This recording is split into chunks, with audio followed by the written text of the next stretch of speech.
I think music allowed me to integrate with this country, to integrate with this new culture that's adapted and I talk to. I was really interested in jazz because I felt that it was like a connection, and there were like a strong connection with Arabic music and African music. Even when I speak Arabic, people say, oh, you have an accent. And when I speak English, they said, you have an accent. But I tell them when I draw, I have no accent.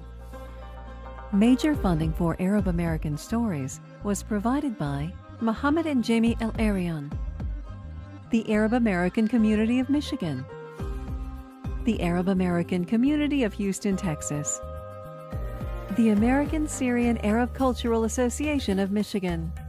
Additional funding was provided by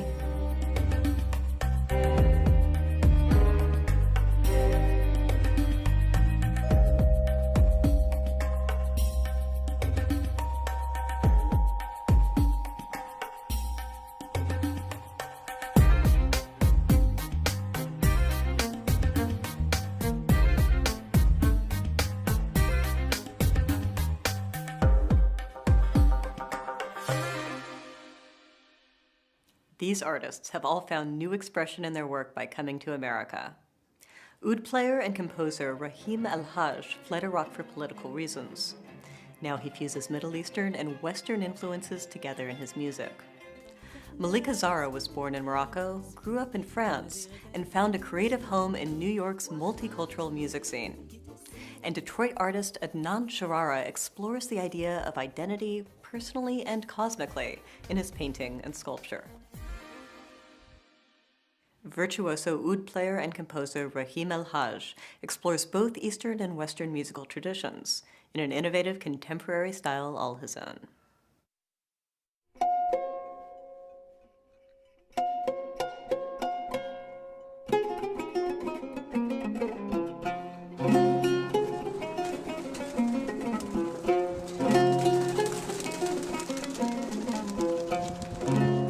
Doves and human pigeons for me is connect to my childhood, because in Iraq culture we care about human pigeons.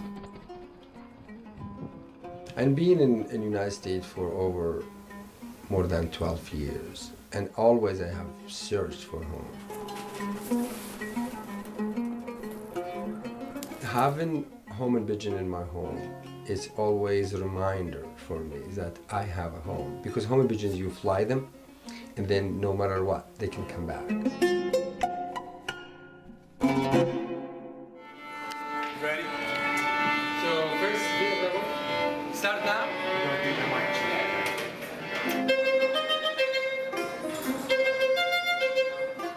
My first time when I introduced to the oud was in elementary school.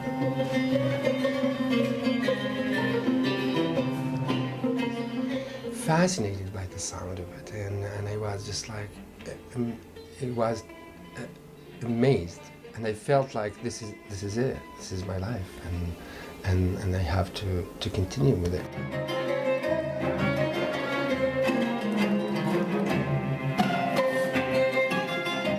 My father didn't support us so much, except my mom. She was really supported me. She said, could you please not to give him a hard time, because he will be the best oud player in the world, period.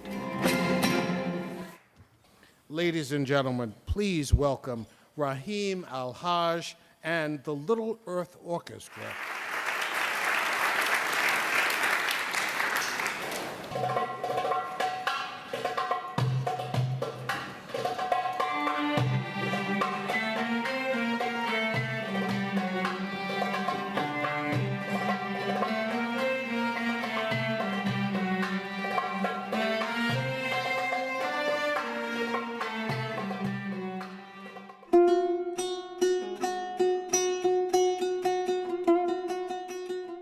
When I get to my adulthood, I became involved with politics in Iraq. And so I started composing music criticizing the Iran-Iraq war.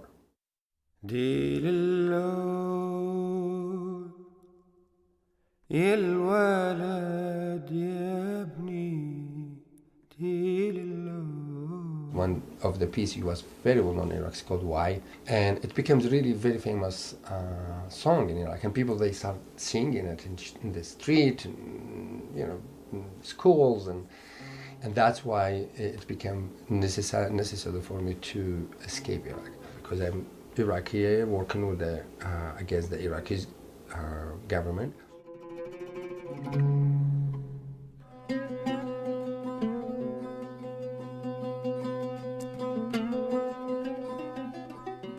When I came to the United States, you know, I don't speak English. I think music allowed me to integrate with this country, to integrate with this new culture that I adapted and I talked to and I immersed to it.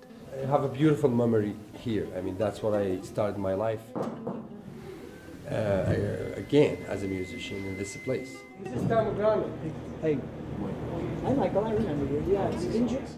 This is my place that I hang out all the time, and I'm proud being part of this place.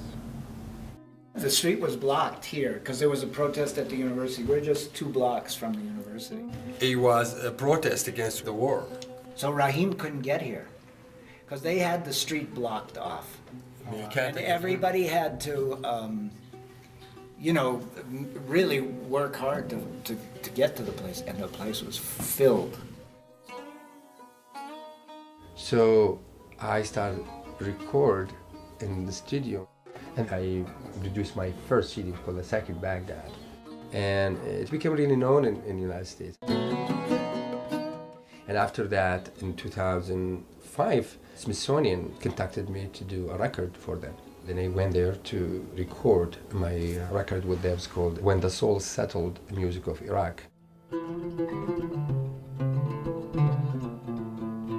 Usually I get my inspiration of music from stories, from family and from friends and from people that are living inside of Iraq, and they tell me this story and I just write it down, and then I have a story every time I go and perform.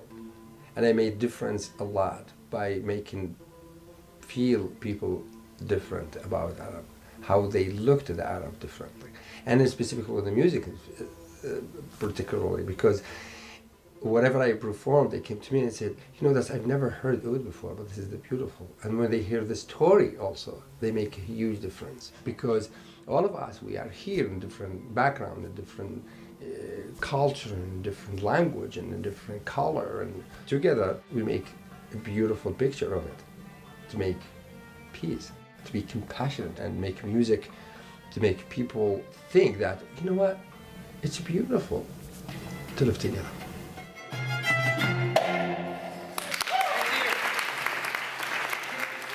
I was the first Arabic musician entirely. And I was actually, when I'm nominated for a Grammy Award, so it was a big deal. Finally, Arabic musician arrived too. So by combining my culture to other culture is to make the music more powerful, actually, to make it more accessible. It's merging culture is something really good. It's not about the individual, and that's to keep your culture alive.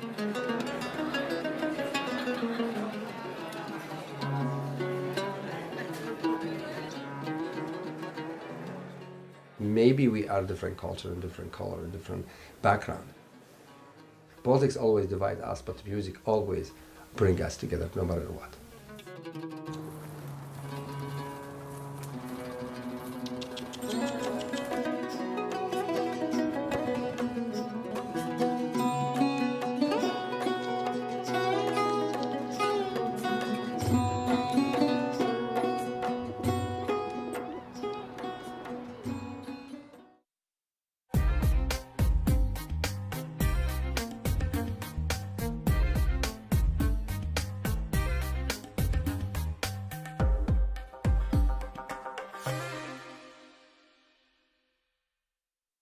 Malika Zarra's musical home is New York City, where her improvisational spirit and rich musical roots blend seamlessly with New York's jazz scene.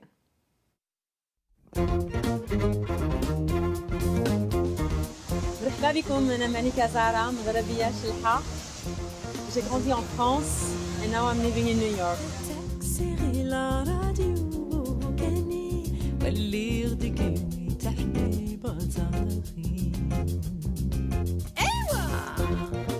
My music is a blend of North African traditional music with jazz harmonies.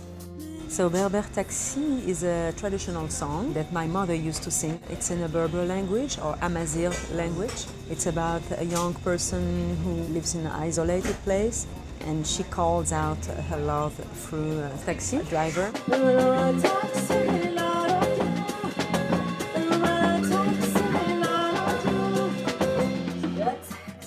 I was born in Morocco, in a little town called Ouled Teima, and it's between Agadir and Taroudant.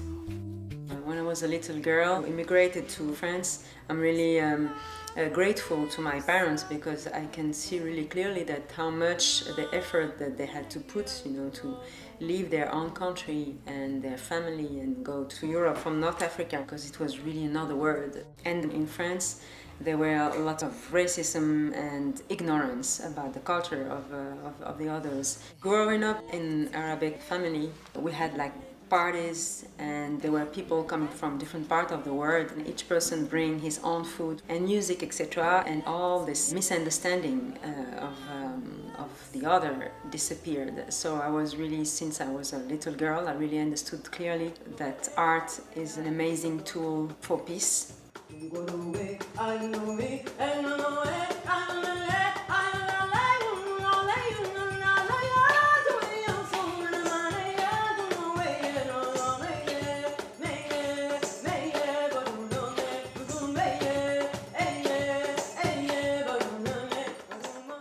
Home, my mother was listening a lot of traditional music, and then we were listening the radio, so all the American hits and funky stuff, because at home we like dancing, you know.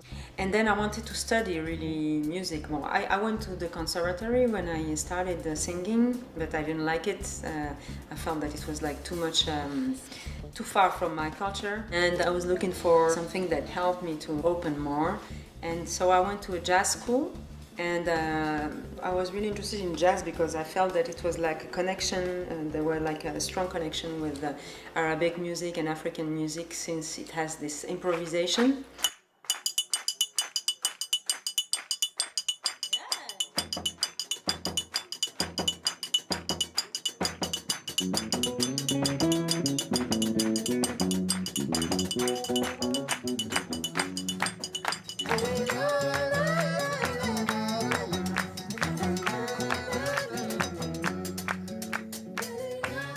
As a profession, it's really hard, and it's even harder for girls because I think also that parents are more scared for the girls because they know that it's a tough work, tough job, and they're scared to see their kids and especially their daughters in that environment. So yes, my parents, and especially my mother,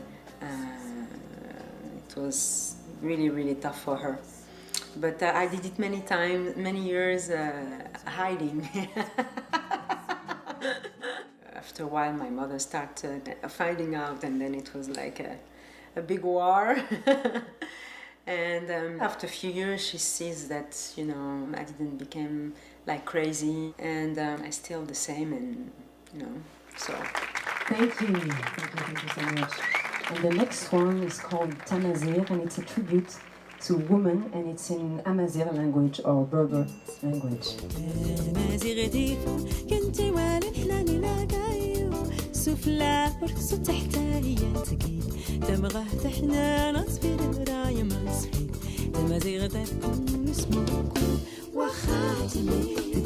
Then in '96, I was living in the south of France, and I didn't have any more attachment to anything, so I said, look, you know, Malika, this is a good period for you to go and see the jazz mecca, which is New York. And it was now.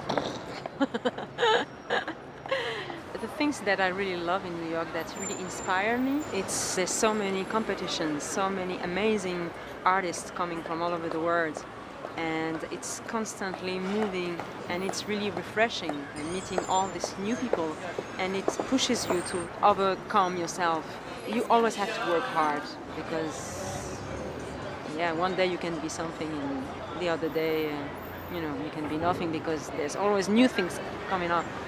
And I was so charmed, very, very charmed. So this is going to be the last song, and I wanted to introduce you this fabulous musician with who I had the great pleasure to play with since I moved here. I enjoy very much working with Malika. It brings us to very different band configurations depending on the places we play. Sometimes we have a Moroccan percussion player, sometimes we have drummers, sometimes we have no drummers, sometimes we have a piano player, and the sound is very flexible, but it always stays with her energy, which is great to experiment in different situations with different crowds.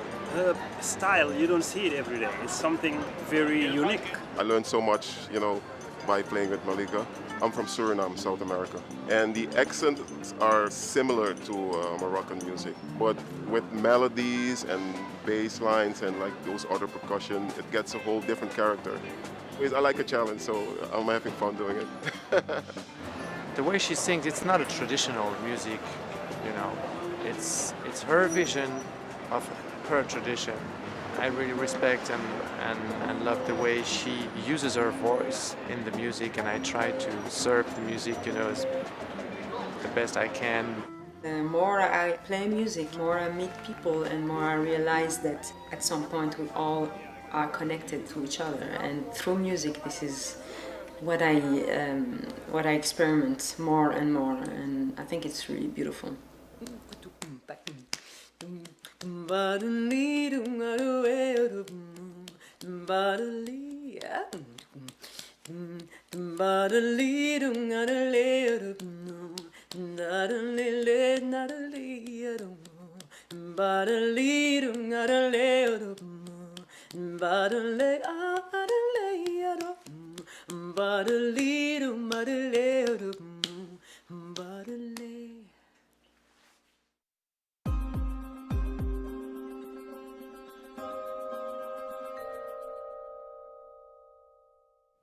Adnan Charara has loved drawing since he was a child.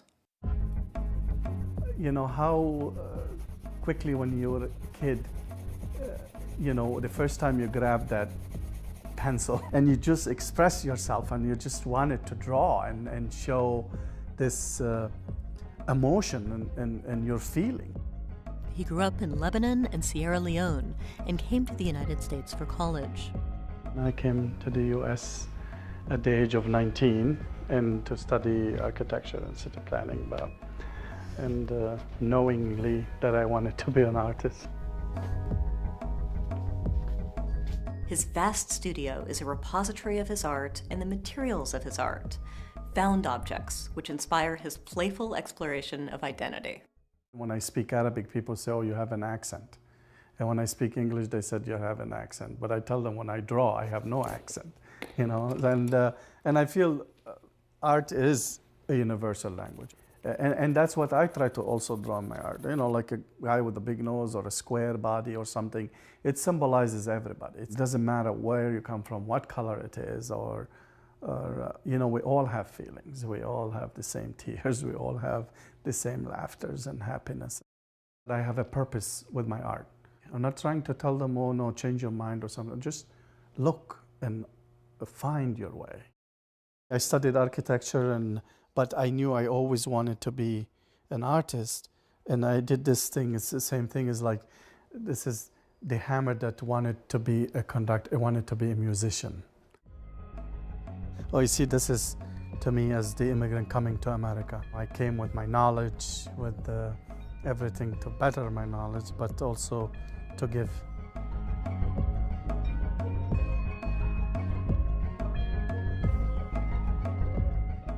After living in Michigan for about now 14 years, I definitely felt that this is the place I have to be.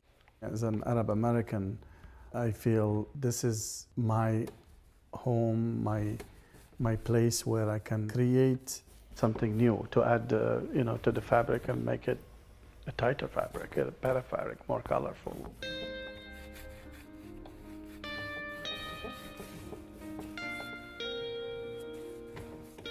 To be an Arab American, you know, I have a base that I can tap into, and it's endlessly to have a great culture and everything, and I can give something good.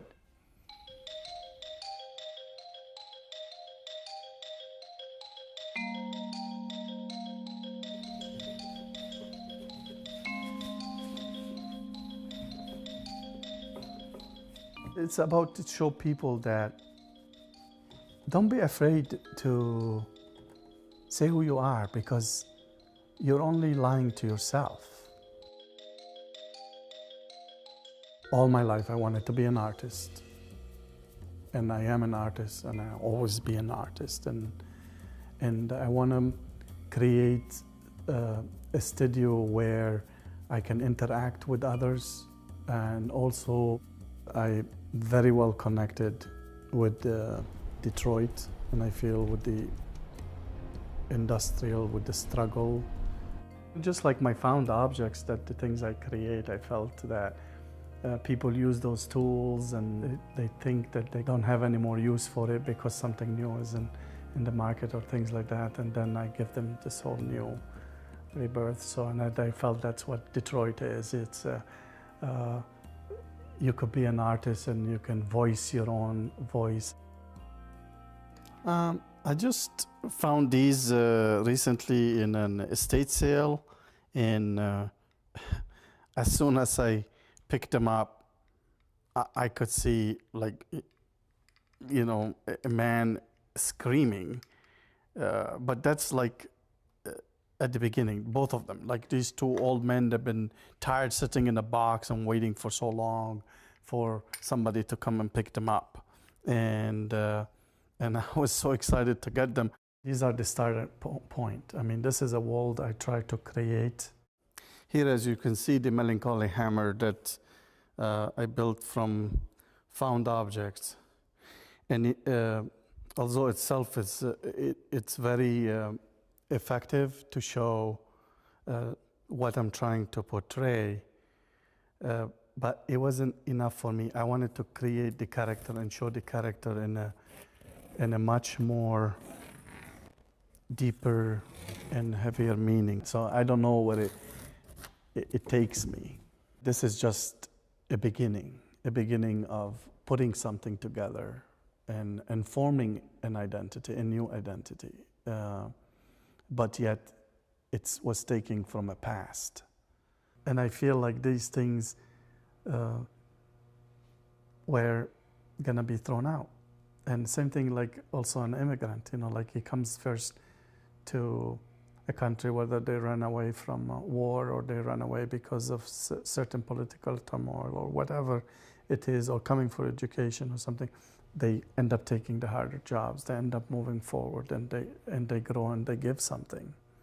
So, and that's the same thing. It's like take these objects and build them up, and now I have a character, and from this character I can draw them, or they become monumental sculptures. This is an identity thing. It's me creating the subject and yet giving it a chance and looking at it in many, many different angles and working with it and build on it.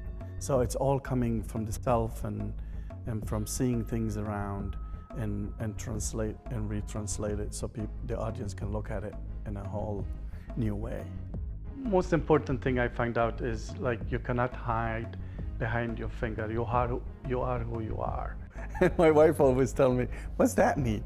I said, well, you know, you really cannot hide behind your finger. And that's the truth. You just be yourself, be truly yourself, because you live within yourself, and, you know, be proud of who you are, because that's when you're gonna give truly the most. And that, once I recognized that more, I realized how quickly I form an identity, how quickly I started to be myself and something new. And that's really what I want to show people, that no matter where they come from, to don't give up and to keep seeking and looking, because life is so beautiful.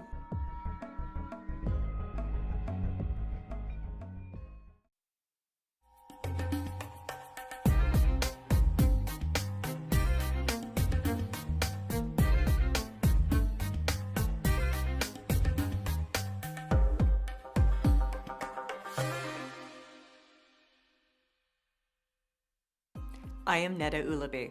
Hope to see you next week for more Arab American stories.